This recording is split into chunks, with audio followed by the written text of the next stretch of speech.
চাঁদপুরের সন্তান নাসির উদ্দিন পাটোয়ারি পড়াশোনা করেছেন ঢাকা বিশ্ববিদ্যালয়ের মার্কেটিং বিভাগে। তিনি ঢাবিতে পড়াশোনার সময় বাংলাদেশ ছাত্র ফেডারেশন নামের একটি বাম ঘরানার ছাত্র সোশ্যাল মিডিয়ায় বর্তমানে জনপ্রিয় একজন মুখ নাসির উদ্দিন পাটোয়ারি।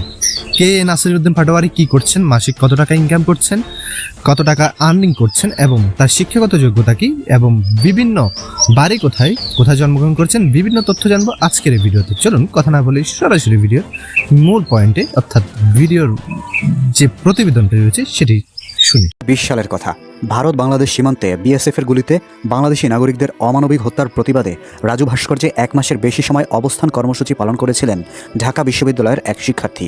নাম তার নাসির উদ্দিন পাটোয়ারি। ঢাকা বিশ্ববিদ্যালয়ের 2013-14 সেশনের মার্কেটিং বিভাগের এই শিক্ষার্থী থাকতেন জিয়াউর রহমান আবাসিক হলে। ছাত্র রাজনীতিতে ওতপ্রোতভাবে জড়িত থাকার সুবাদে রাজনীতি সম্পর্কে যথেষ্ট ধারণা রাখেন তিনি। সর্বশেষ 2019 সালে ঢাকা বিশ্ববিদ্যালয় ছাত্র সংসদ নির্বাচনে ছাত্র ফেডারেশনের প্যানেল থেকে সমাজসেবা সম্পাদক প্রার্থী ছিলেন নাসির উদ্দিন। ঢাকা বিশ্ববিদ্যালয়ের সাবেক এই শিক্ষার্থী পরবর্তীতে 2022 সালের 20 সেপ্টেম্বর এবি পার্টিতে যোগ দেন। ওই দিন দলের কেন্দ্রীয় কার্যালয়ে একটি অনুষ্ঠানের মাধ্যমে তাদের বরণ করে নেওয়া হয়েছিল।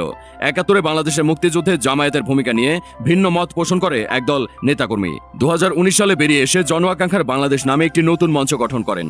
পরে 2020 সালের 2 মে সেটি রাজনৈতিক দল হিসেবে এবি পার্টি নামে আত্মপ্রকাশ করে। আওয়ামী সরকারের পতনের পর গত 21 আগস্ট রাজনৈতিক দল হিসেবে নিবন্ধন পায় এবি পার্টি। এই পার্টিতে বেশ সক্রিয় ছিলেন নাসির উদ্দিন পাটোয়ারি।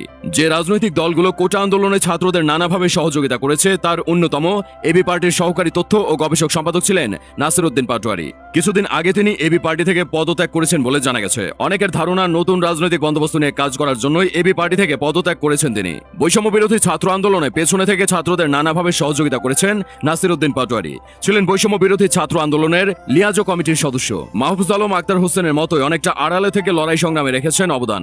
ইন্টেলেকচুয়াল লড়াই লড়েছেন। বিভিন্ন সময় ছাত্রদের বুদ্ধি, পরামর্শ, রণকৌশল বাতলে দিয়েছেন। তার প্রেক্ষিতে পেয়েছেন আহ্বায়কের মতো এত গুরুত্বপূর্ণ পদের দায়িত্ব। সম্পূর্ণ ভিডিও আমরা দেখে আসলাম। নাসির উদ্দিন পাটোয়ারির জীবনী, কি করছেন, কত টাকা ইনকাম করছেন, তার বিষয়ে অনেকগুলো তথ্য জেনে আসলাম। দর্শক, ভিডিওটি আপনাদের কাছে কেমন লেগেছে তা জানান আমাদের কমেন্ট বক্সে। এতক্ষণ আমাদের সাথে থাকার জন্য ধন্যবাদ। Thanks for watching. Do not forget to subscribe.